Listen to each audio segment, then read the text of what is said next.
Hi everybody, I'm Meilin Obinata, your host for today's Talk of the Bay right here on KSQD. The guests for this show are two members of Youth Against Displacement, also known as YAD. It's a grassroots organization based in Manhattan's Chinatown and the Lower East Side of New York City. This group is focused on fighting gentrification and displacement in the real estate capital of the United States. My first guest, Zixun Ning, started getting involved with activism in 2015 in Black Lives Matter protests. His activism shifted towards housing justice after witnessing a powerful community march against luxury developments, which showed him how organizing could unify people across racial and linguistic divides to resist pro-developer policies promoted by City Hall, particularly under then-Mayor Blasio. My second guest, Sabrina Fang, joined YAD in 2024 after moving to New York for grad school. Previously, she had organized around global issues in Seattle, but found that work often disconnected from people's immediate daily struggles like housing and job insecurity. She was drawn to YAD's focus on local, tangible community issues that affect everyone and create space for collective action. In addition to struggles about gentrification and displacement, you will hear about community activists fighting and winning in battles regarding healthcare, a community garden, and more. Without further ado, here's my conversation with Youth Against Displacement.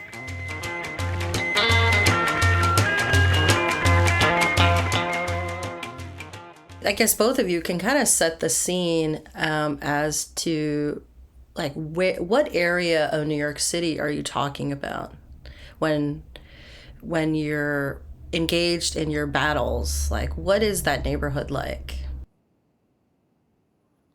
So the whole New York City is really dominated, right, by the big real estate. In New York City, because you have this zoning, right, that they usually target different neighborhoods, but it's like across the city. Pretty much the zoning is to decide how tall you can build and what's the use, of this land. So the big developer have been using the zoning to, in their favor, right? They work with the city government to allow the land that they allow them to build tall, very tall. I mean, especially Manhattan. They always New York City is they brand themselves as like the real estate capital of the world. So you can imagine. And here, right, if you talk about high rents, real estate tax increase, luxury high rises, I would say it's pretty much like everywhere in New York City facing these threats. Everywhere, the rent is increasing. No matter where which part you live. But what we talk about organizing, right? We got to start somewhere, and in the New York City, we of course there are different communities standing up, against the big real estate, against the displacement. We see that here in the Lower East Side and Chinatown, actually the organizing have been the strongest against the displacement. Because here, well, it's actually also very challenging because Lower East Side Chinatown, very diverse neighborhood.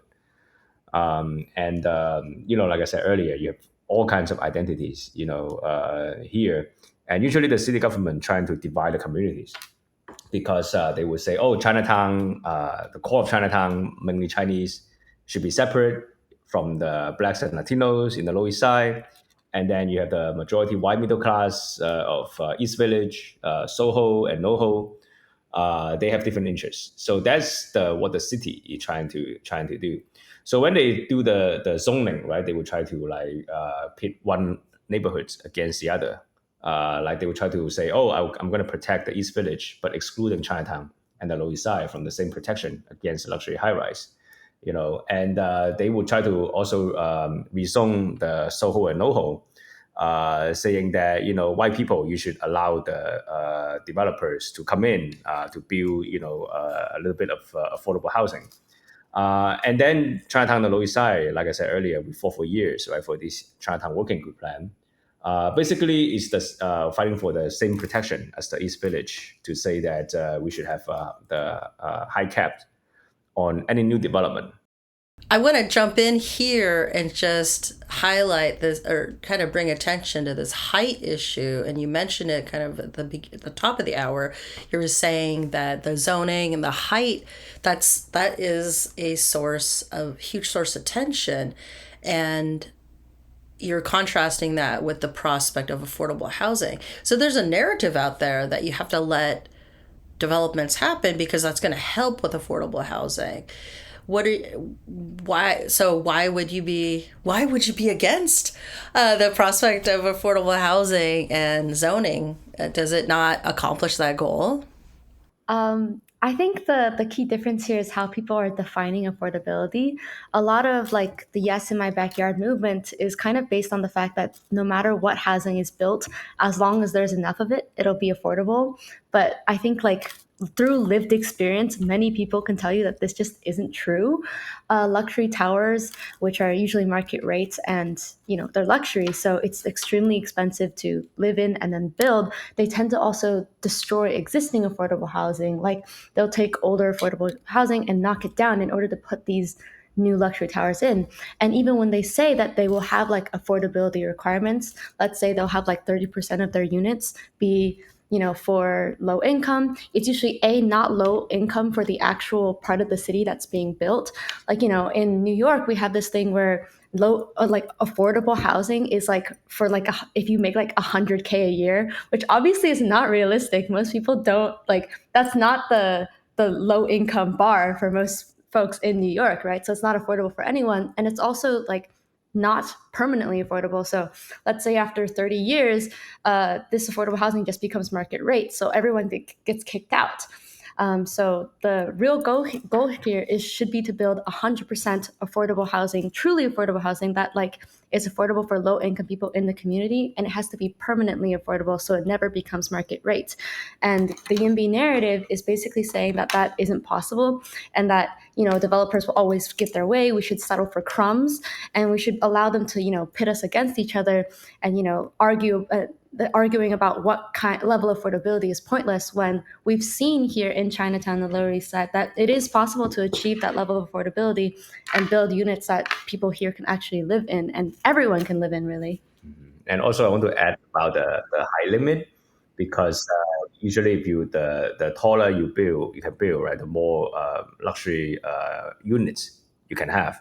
So the more sales you can have, and that way, of course, the developer is going to make more money, but that also will drive up the real estate tax of the surrounding area, and that will lead to things getting more expensive. Rent's going to increase, and the landlords of the surrounding area, they would want to take away the existing protection against for the tenant, like the rent stabilization. So they will have a motive to really destroy the existing affordable housing, kicking tenants out and then destabilize the apartment so that they can charge $3,000, $4,000 a month, or they can even like tear down the existing building to build tall, to make money for themselves. So that's what we see. That's the wave of displacement, happening in our community, and that's because there's no high limits, in our neighborhood, so that they have this rampant real estate speculation coming in to want to build like 70, 80 story tall tower, and that apply to the whole neighborhood, and that we see that really nowadays the Chinatown Lower East Side, we're becoming actually more and more desolate, right? Small business, cannot survive because the rent is keep increasing, and tenants seeing a lot of harassment, despite some tenant protection they have, because this motive, the profit motive, exists. And if we have the protection, like for the high limits, then that discourage the real estate speculation, right? We're not against like development, right? Under the, if we have the high limit, the developer, they can still develop, but they have to develop like according to what the community needs, right? Because in our rezoning plan, we also propose that they should have higher percentage of truly affordable housing. That means that the affordability level should match the income level, of our neighborhood. So that's the plan. That's really like you can continue to build, but you need to also build the housing that we need, and that way to really like stop the displacement in that sense.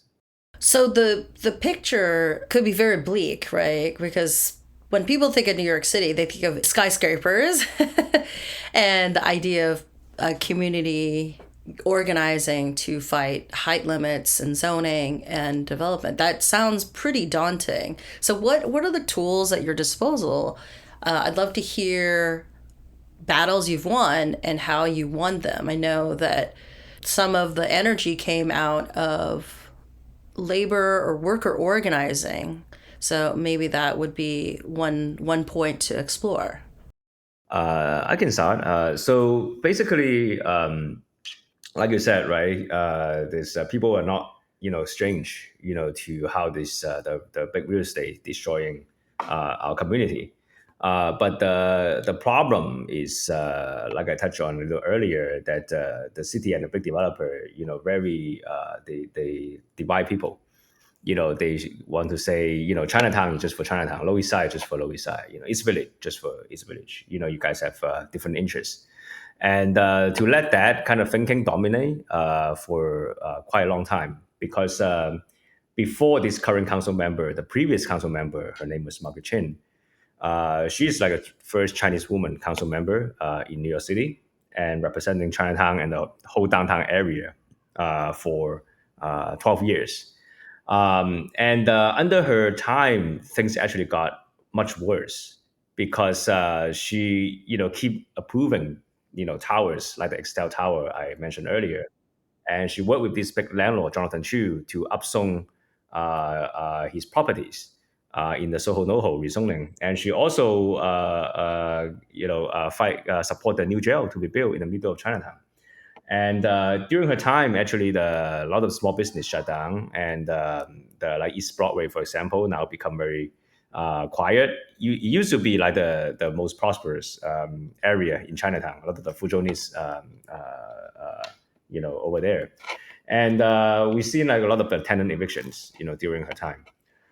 So that's the kind of divide and conquer that you have, because when she was doing this, she claimed that she represents Chinatown. She was like, hey, I'm a Chinese. What I do is representing my community's best interest. And then that actually stopped others from criticizing her. Yeah, isn't it good enough that she's Chinese American? Yeah, in New York City, right? And it's not just in Chinatown, actually everywhere. Like if you talk about like the whole city council, now this term more than half is the women, in city council, and the head of city council, Adrian Adams, she's a black woman. And the New York City now the mayor is Eric Adams. He's black. So you see a lot of these identity politics being played, play around, but actually, we're actually getting worse. And now it's actually worse than if you have a white mayor. Because if you're a white mayor, at least people will say, hey, you're racist in targeting our community. But now you have a people of color doing it. Then how do so that's like how they try to divide us. And I think we learn, through the, this experience that, you cannot just like say, hey, I elect this Chinese woman and that's progress. But we should say, hey, we should elect someone, regardless of their identity, right? As long as they represent our movement, our community, then, no matter what race, he or she is.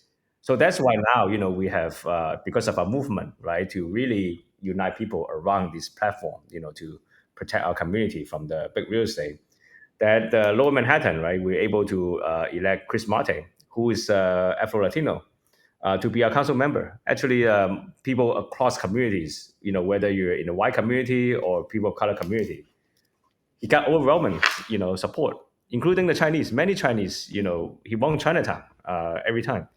So that's, I think, come out from the lesson we learned, right, to reject the identity politics, to really fight for really like people first demands, that we're able to bring people together.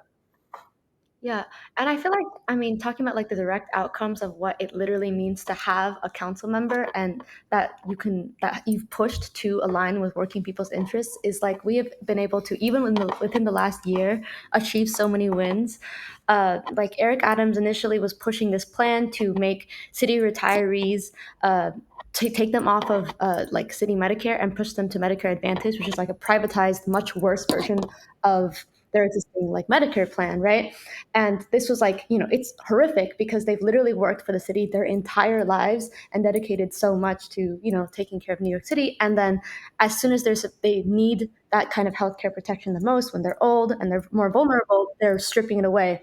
And they were even being pit against like current workers and city workers, saying that, hey, these city workers can get higher wages if you guys, give up your guys' Medicare plan, which was, pretty crazy. And Marte was able to stand with them and introduced a bill to basically push them to keep their original plan. And I think like 3 weeks ago, even a month ago. Yeah, actually forced Eric Adams to back down. Yeah, he backed down and Wow. stopped the switch of the plan.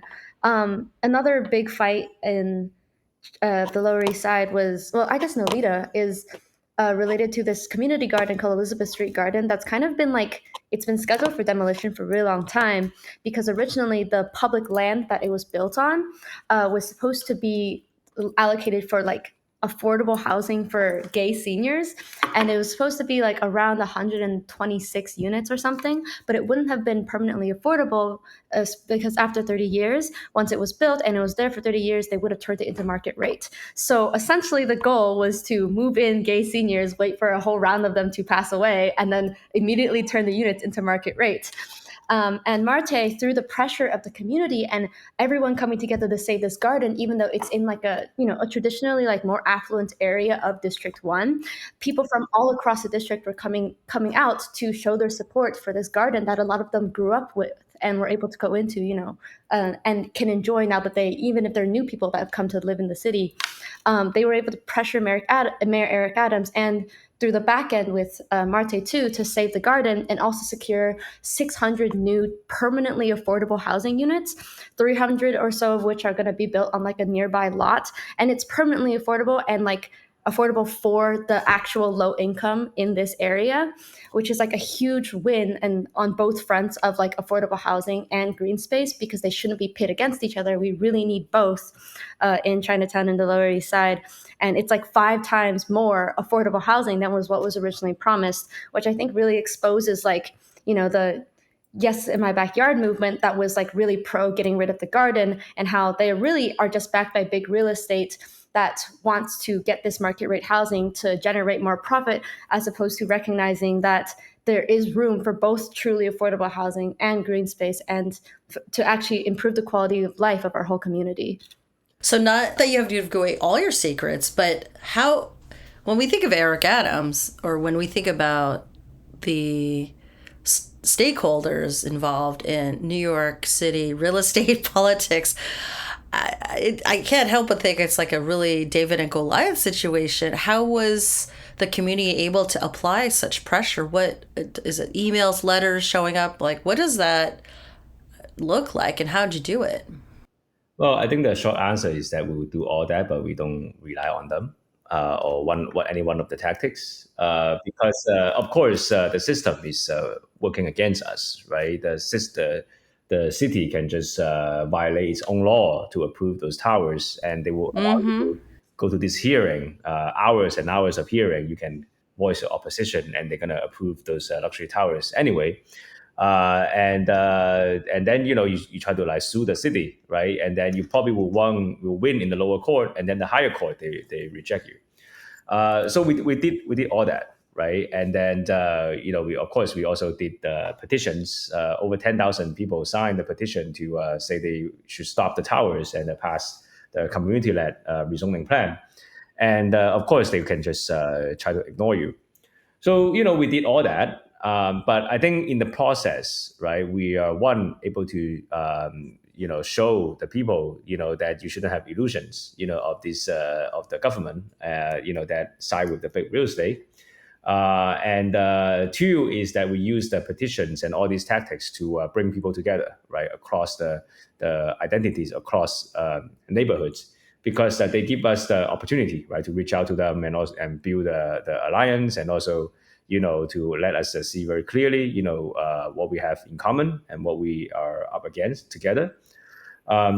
So the thing you said earlier, right, about the David versus Goliath, yes, because usually the government and the developer, they will try to pick and choose, right? They will destroy one neighborhood first and then the other, and then they'll try to make sure that you guys don't like each other, so you don't care about each other.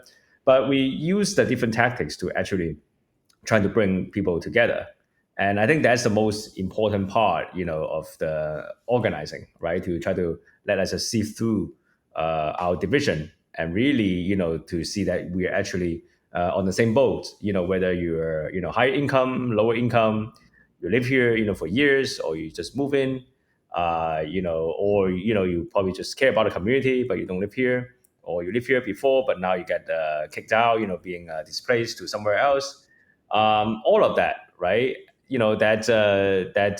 Through our different actions, we trying to say that whether you live here or you work here or you do small business here, you move in, yesterday, or you live here for 30 years, we all have the same goal, right? To protect our community. And if people, agree with it, then our fight is their fight, right? And so that's the perspective, we are able to, spread. And really, I think through a lot of the years, of fighting, for example, like we're fighting against these 4 luxury towers that eventually never able to come up. Even though, we lost in court, right? We march, we delivered a petition. The city government never listened to us. We went to the hearing, they approved it anyway. But now they're still not able to come in, even though legally there's nothing stopping them. But I think because of our movement, we really make it very big. And also by electing the council member, Chris Marte, who really, against the towers, that this developer, whoever want to build this tower will have to think twice, because they're going to meet strong opposition, from our community. And, so they actually, eventually, some of the investors actually pull out. So even though at one point, they're like, Wow. oh, we're going to go come in, but then it never happened. And then the next thing we heard, investor pull out. So that's, I think that it shows that our community, have a unifying community. We're actually able to achieve what's seemingly impossible. And I think that also is a lesson that we want to share, across communities and even in other cities, right, in the West Coast and anywhere, because New York City is, like I said earlier, we're actually the identity politics is the most get the most traction here, So in a city so divisive, we're able to bring people together. Then I think, anywhere, people can achieve this. I'm wondering about the reaction from small businesses. So the entire nature of retail is changing, right? Because of e-commerce, because of the COVID and so on. When did you start seeing small business owners wanting to join the organizing? So I think the small business, right, they also suffering from the high rent. And usually like they like even like the galleries, right? Now we're seeing more galleries in Chinatown, but even the galleries, they cannot sustain. Like after a few years, the landlord can just jack up the rent a lot, and they are forced to move. And we know galleries that actually was just like that. But small business, usually they also themselves, right, hard to come together, like because they also compete with each other, for business. So they, they're in a competition. The So rivals, yeah. yeah, they themselves, if just on them, then they are actually hard, to come together. But I think when we organize, right, we organize across the classes, right, because we organize the workers, tenants, but from there, the workers, right, they also have jobs, right, in this small business. They don't want a small business to close down, because that means that they also lose their jobs. Just like the very well-known example was the Jinfeng restaurant, which was the biggest restaurant in Chinatown and was evicted during COVID. And at that time, a lot of the Jinfeng workers actually they were already unionized, and but they not just like caring about the wages and hours in that shop, but they also care that this restaurant might no longer be able to continue given all this real estate tax increase, and the landlord, Jonathan Chu, who was already intending to kick out the restaurant. So the restaurant was displaced, and the more than 180 workers lost their jobs. But more than that, the workers also saw that the community lost a very important center, because that restaurant is very like a gathering place for many people. It hosted like 10,000 people a week. So for a community to lose this restaurant is very devastating. And at that time, the owner of Jin Feng didn't dare to openly call out what the landlord is trying to do.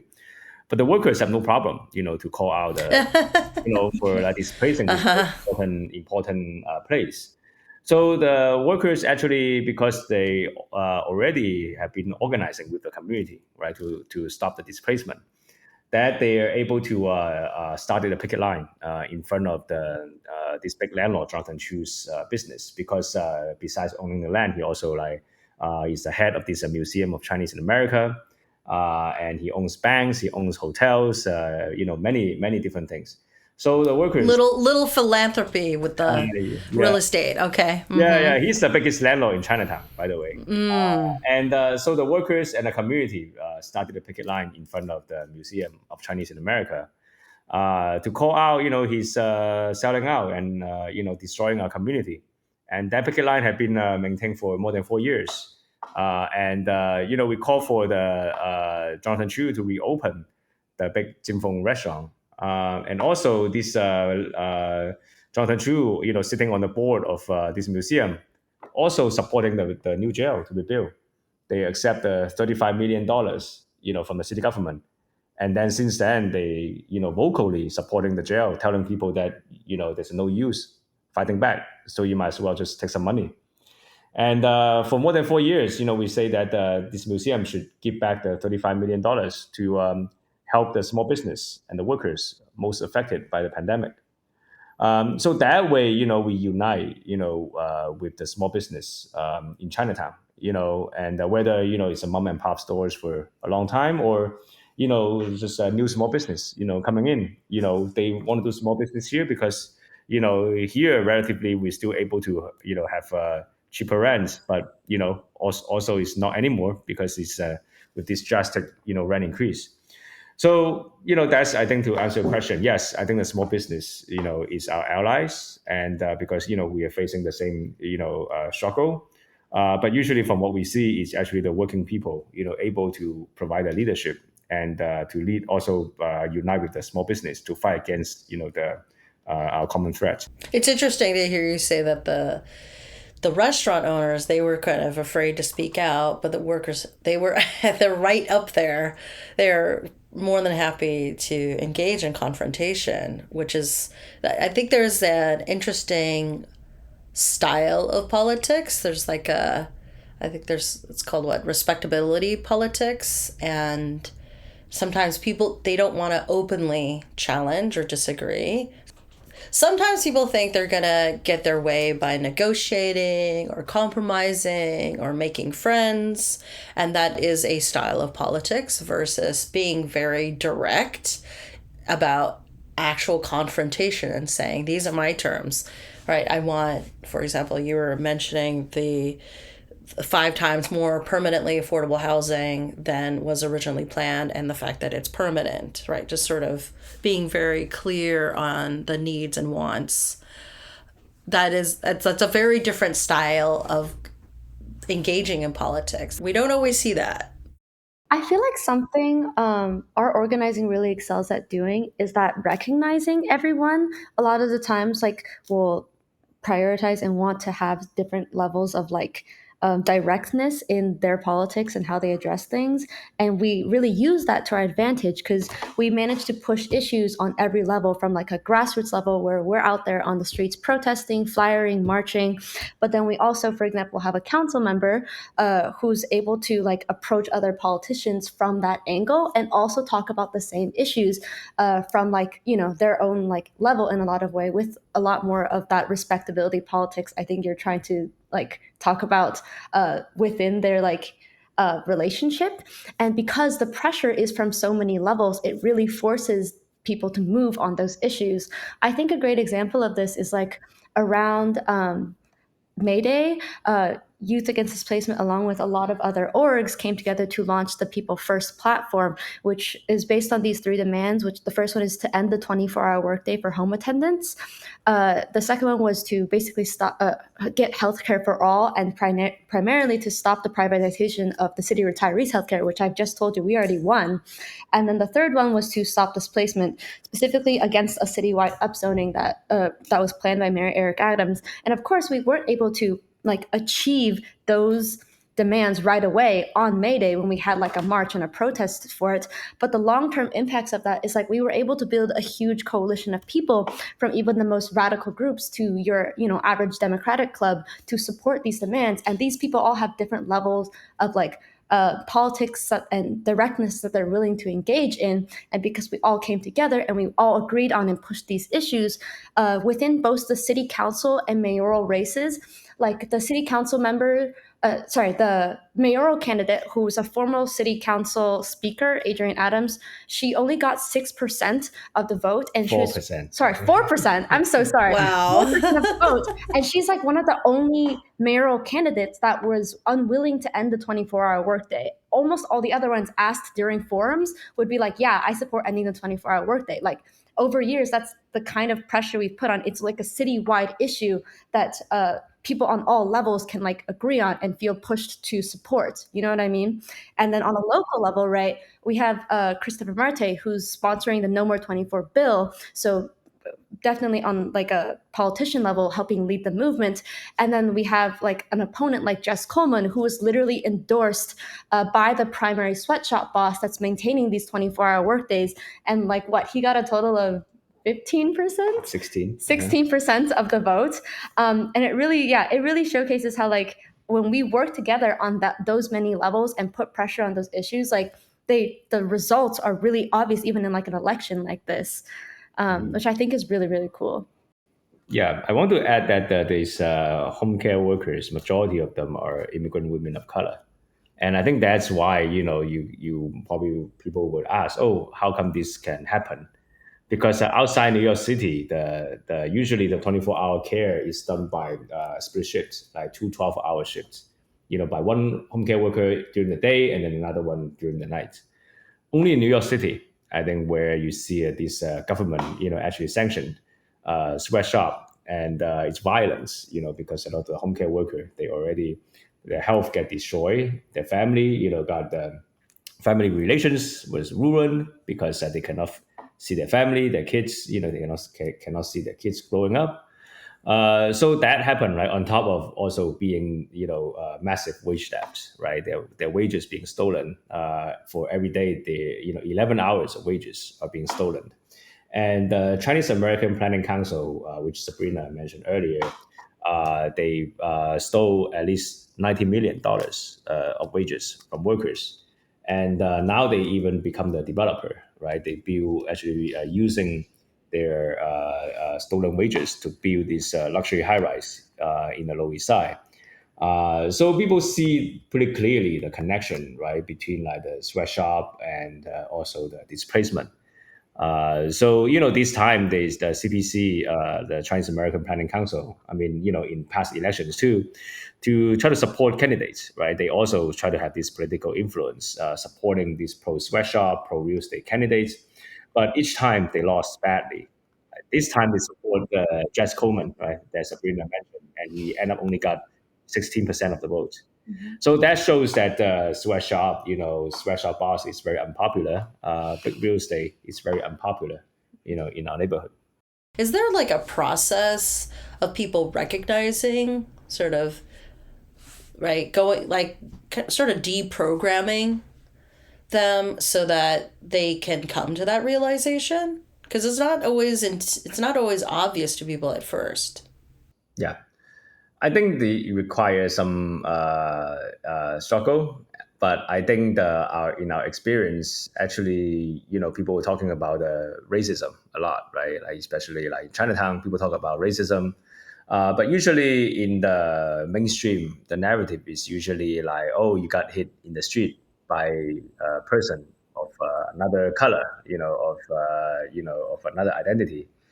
But they don't talk about like the racism that's within the Chinatown, because a lot of the racism is done by those higher class Chinese who think that they can exploit their own folks and really look down on them even more, like the CPC, right? They think that Chinese women should work 24-hour workdays, and the Chinese woman should be grateful for having 24-hour workdays. That's the kind of racism that very widespread in our community. So many of the home care workers and other workers across the trades, we organized, stood up to fight against this kind of racism, the racism in our community, and we actually unified, with other people of other identity to fight against this kind of racism. That this kind of identity politics actually is a racism, because they will use the people of color as your representative to oppress you even more. So by seeing that, actually, a lot of people, their energy was unleashed, right? They see that, yeah, we need to fight against the big, oppressor in our community that's pretend to representing us, but actually, continue and even make it worse, the racism against us. So I think from that organizing, we are actually able to unify across the board to show people of other identities that, hey, actually we should come together. We fight the racism by unite, and those ruling class, they fight racism by divide, because they will try to promote these people of color. They have Asian face, to be their exploitation. They won't have a black face to be, to promoting, their, displacement agenda. And that's, well, when we fight against that, I think that, make a lot of people wake up and actually excite people a lot, other than just like, oh, just fighting for some kind of representation. And that, regular people know it's useless. So I think that we're able to provide that direction, by fighting our own racism, right, in our community. And I think that's the how we're able to succeed. I also want to add, like, especially in terms of, for example, the 24-hour workday and how, like, we are able to unite even young people who aren't in the home care industry, is like people come to an understanding that what the 24-hour workday represents is like what the ruling class wants to push onto all of us. And they're starting with immigrant women of color because they think they're the most easily exploitable. But you see this trend in across industries. Like, we have people in Youth Against Displacement who are tech workers that are seeing their hours get longer, and that there's more pressure to do whatever their bosses tell them to do, even when it's wrong, and it is like, against their own morals and stuff, because they're afraid to be displaced and fired and not be able to pay their rent. And that just means they work from 7 to 9 p.m. instead of your usual 9 to 5. And this is happening everywhere, in academia. This is also a big trend. It's like kind of almost like a running joke that most professors and academics don't have a work-life balance. This is like literally the productivity pressure of capitalism, like everyone is feeling. And the 24-hour workday is like the most clearest manifestation of it that people are connecting to and recognizing also affects their own life, which is why you see so many people fighting against the 24-hour workday. And even on the displacement side of it, right? A lot of people connect displacement very directly with gentrification, and gentrification with the development of luxury towers that move in higher income people, right? And most people would recognize, on like in a general sense, that gentrification is bad. People deserve to be able to live and stay in their homes and communities. But then they also think, does that mean if I ever make higher income, I can't move to a new place? Would I be a gentrifier? Would that be like, what is that? Should I be guilty about that? And these are questions people don't usually voice, right? But are definitely in people's heads. And we talk about how that actually ends up dividing people. We will never say that like you shouldn't be allowed to move somewhere, right? But if you come to a community and you want to be part of the community, it's really important to also be fighting against the displacement there. The truly affordable housing that we want to build in Chinatown would benefit everybody, including new people who want to come live here, if that makes sense. So a lot of people like make that connection where like the fight is their fight because they care about a place, regardless of if they've lived there for a long time. Just move there, don't live there at all. You know what I mean? Yeah. So the flip side of it is that if you move in and you want to promote the real estate's perspective, like the Yimbys, then they are the real gentrifiers because they're helping them to divide us and helping them to displace us. So, do you have anyone that changed their minds about their, like, change their position from identifying as, yeah, I want to be a gentrifier to I want to be organizing with you? Do you guys have examples of that? I think many of the young people, right, when they first came in, right, they, I wouldn't say all of them, but I would say a big number of them, would have this, guilty conscience, right? They were like, oh, just move into this neighborhood. How can I be a good neighbor and not displace people? So they already kind of positioned themselves as like some kind of, oh, I am actually the opposite of the longtime tenants. Just like recently, right? We actually we organizing a building on the Henry Street, 199 Henry Street. There's of course, a Chinese tenant that we organized longer, who are facing the eviction. But in that building, there's also many of the English-speaking tenants, many of them white, right? They actually have to pay higher rent in this building, even though they supposedly that's bad for them. When we talk to them, right, of course, we want to bring in, right, not just the Chinese tenant, but also the white tenant together to fight against this landlord who try to evict all of them and or increase the rent, for all of them. So there's a one tenant we encounter.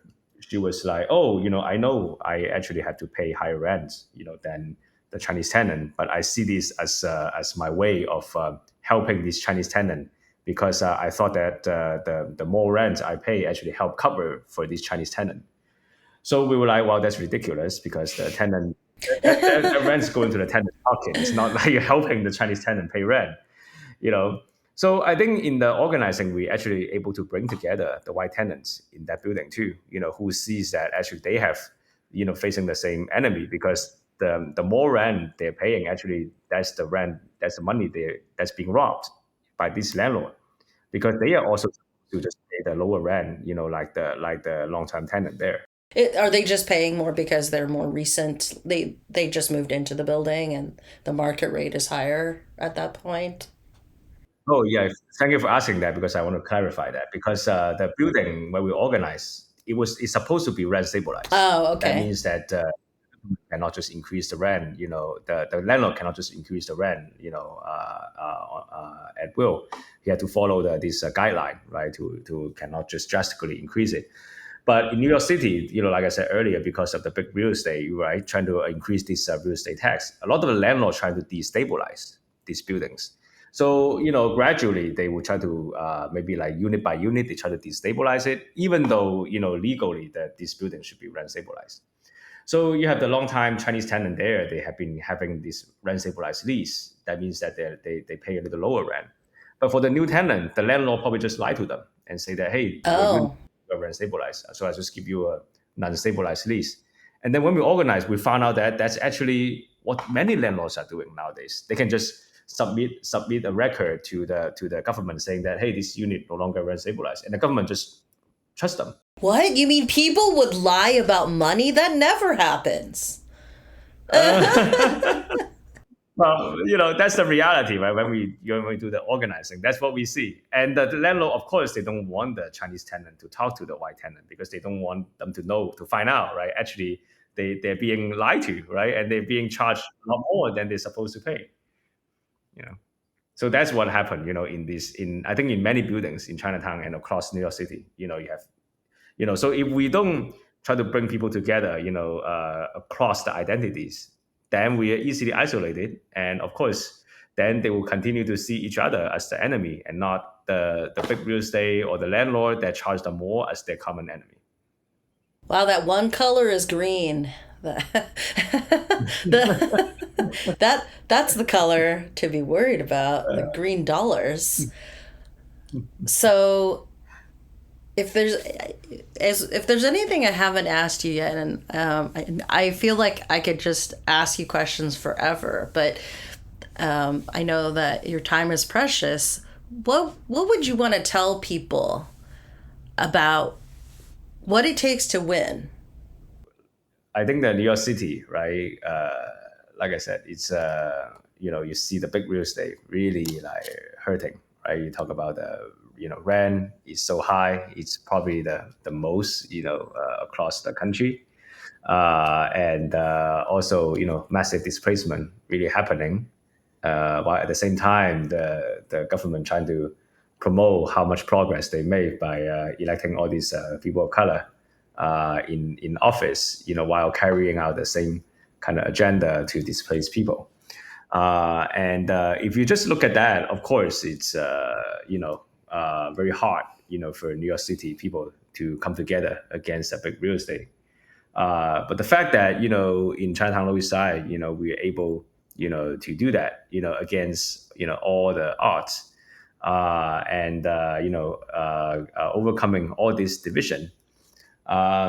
Then I would say, what happened here can happen anywhere, because in other places, from our understanding or from what we know by talking to, like, for example, Philadelphia, like people, to Chinatown there, people are also like fighting against Arena, and they actually recently succeeded.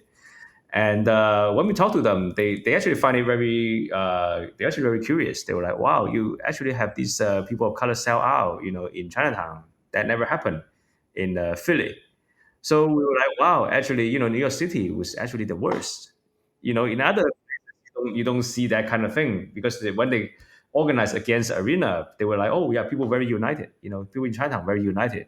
They don't have the Museum of Chinese America, like in Chinatown, where they would just say, oh, okay, you just accept the jail and get some more benefit from it.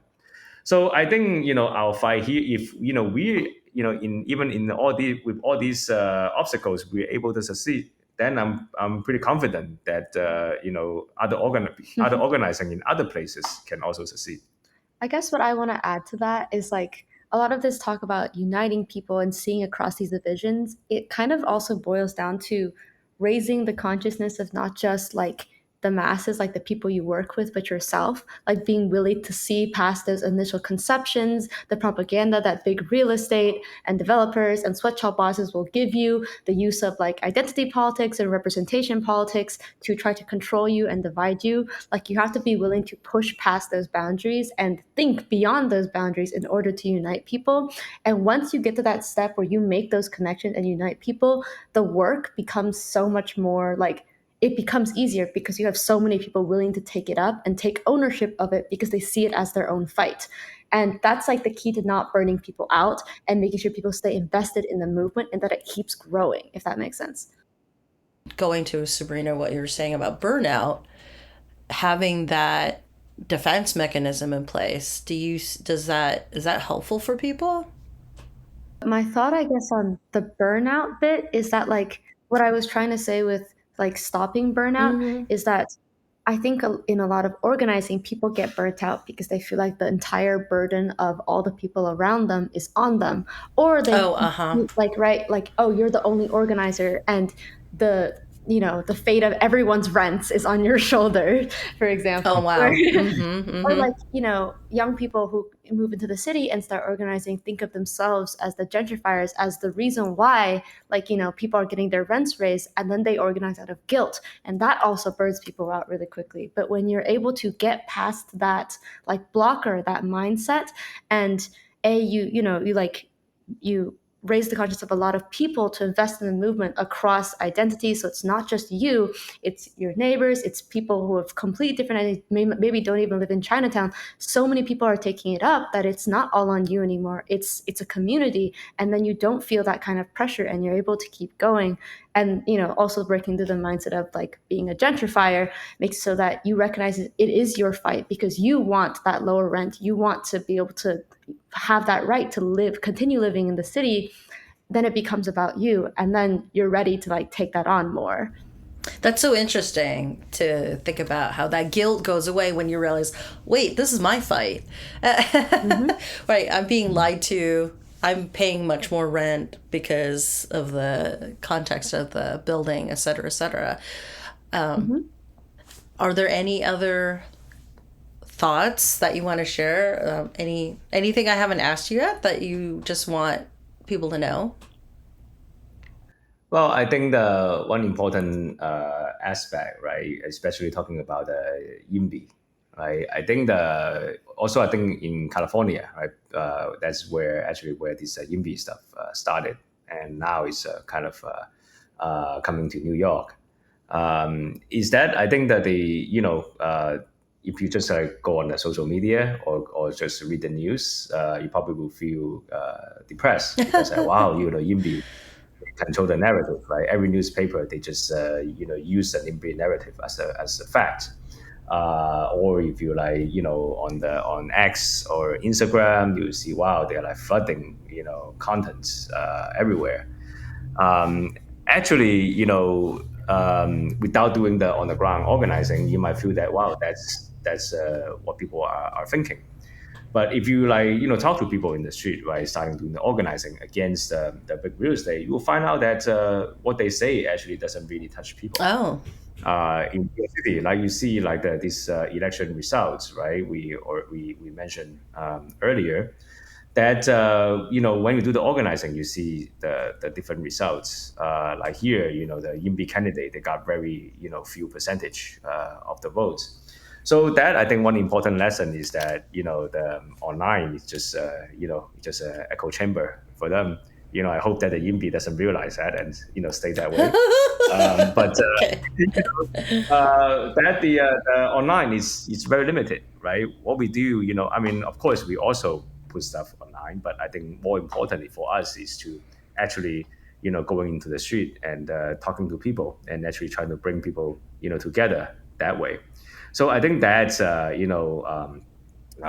fact that we're able to defeat YIMBY, that way, I think we're very proud of our work, and I think that would hopefully can also inspire people in other communities to also do that when they're facing all these YIMBY challenges and their narrative that seems so daunting, seems so dominant everywhere. Is actually not the reality. I think in majority of people's mind. Thank you. So definitely people should touch grass. As I What about you, Sabrina? I mean, I feel like I really agree with that because even, I'm from Seattle, right? And YIMBY is also very predominant there. And it's always very predominant in academic institutions as well. I told you I came to New York for graduate school, and I have one of my graduate school program is basically like data science for urban planning. And the YIMBY narrative in that grad school is also extremely strong. You'll see these like theoretically, reliable academic institutions publishing things that are like very clearly propaganda. And you look at their authorship and their board membership, and it's just all people formerly in big real estate, formerly part of de Blasio's like housing department, which is responsible for a lot of displacement and upzoning. Like, you like really that amount of like critical look at it is like telling you, oh, okay, so these narratives that they're pushing online aren't really representative of like the knowledge people have in the communities and how they think. It's just them trying to push their propaganda onto people. And any amount of like critical thinking about it and coming to the community to actually talk to people who live in these places that they're writing about will like give you a completely different perspective. Okay, I cannot resist but ask you, how do you handle that as a student? Because don't you have to get along with professors and worldviews in order to complete your program successfully? Well, not necessarily. I mean, Oh, okay. well, I guess my thought on is like if I feel like in a class we're like propagating a lot of YIMBY like narratives or like words and stuff, I know like what we're talking about. I'm very ready to present an alternative perspective that I've learned through organizing and through my classes. I think it's really important like the people in the future of the industry I work in like know these things. So I think even if it does cause a little bit of friction within that kind of classroom space, it's raising the consciousness of my classmates and like the people that I know are going to be in the future of this field and should know about how to deal with like displacement and what upzoning truly does to people and like how to protect communities from displacement. Yeah, and it's also like a lot of the times whatever wiggle room they give you with your work. It's space for you to push an alternative narrative to what is already existing. There was a semester long class project I did with in collaboration with like the comptroller's office in New York City, and it was about upzoning and downzoning. And one of the first pieces of literature that they wanted us to look into was this article published by NYU Furman. And NYU Furman is one of these institutions that I think on their board have a lot of board members that historically have worked with a lot of real estate, which can obviously bias their perspective and what kind of narratives they want to put out there. And I took this article and took it as an opportunity to critique it and use, the skills I've learned, for example, with data and within the community to showcase how it doesn't really support the narrative that this article was talking about, where upzoning and is the answer for building more affordable housing. And it's actually protecting people and uniting communities that does so. I want to just add that the professor feel challenge, they should change. They should come to the community and really learn, from the people. I've certainly invited my classmates and my professor out to, the picket in front of the Museum of Chinese America to read my work. I do think it's really important a lot of the times for to be willing to have that conflict. So yeah. You can't just read books and be in your computer. You actually have to talk to people. Wow, what a concept! I know, crazy. Well, thank you so much for being here and having this conversation. I learned so much. Yeah, thank you for having us. Thank you for having us. So please come back anytime. Yeah. Thank you.